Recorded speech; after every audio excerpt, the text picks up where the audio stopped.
एक दिन गौतम बुद्ध अपने शिष्यों के साथ एकदम शांत बैठे हुए थे। इन्हें इस प्रकार बैठे हुए देख शिष्य चिंतित हुए कि कहीं वह अस्वस्थ तो नहीं है। एक शिष्य ने उनसे पूछा कि आज वह मौन क्यों बैठे हैं?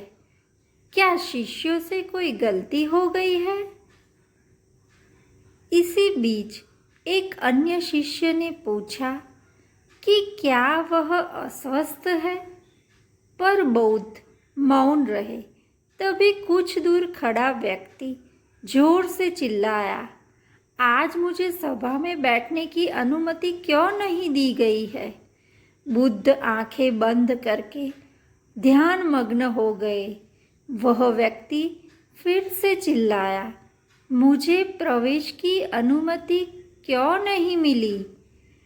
इसी बीच एक उदार शिष्य ने उसका पक्ष लेते हुए कहा कि उसे सभा में आने की अनुमति प्रदान की जाए। बुद्ध ने आंखें खोली और बोले, नहीं, वह अछूत है, उसे आज्ञा नहीं दी जा सकती। यह सुनकर शिष्यों को बड़ा आश्चर्य हुआ।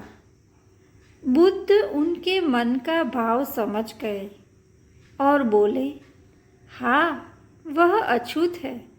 इस पर कई शिष्य बोले, हमारे आश्रम में जात पात का कोई भेद नहीं, फिर वह अछूत कैसे हो गया? तब बुद्ध ने समझाया, आज वह क्रोधित होकर आया है। क्रोध से जीवन की एकाग्रता भंग होती है। क्रोधी व्यक्ति प्रायः मानसिक हिंसा कर बैठता है। इसीलिए जब तक वह क्रोध में रहता है तब तक अछूत होता है। इसीलिए कुछ समय एकांत में खड़े रहना चाहिए। क्रोधित शिष्य भी बुद्ध की बातें सुन रहा था।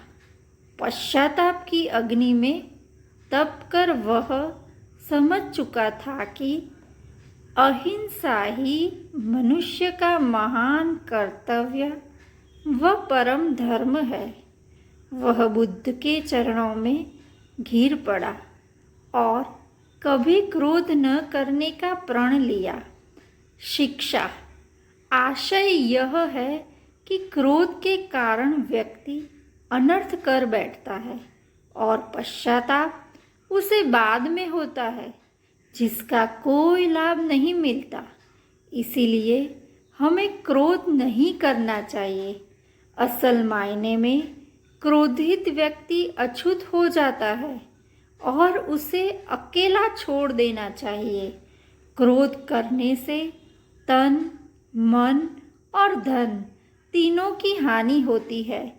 क्रोध से ज़्यादा हानिकारक कोई वस्तु नहीं है।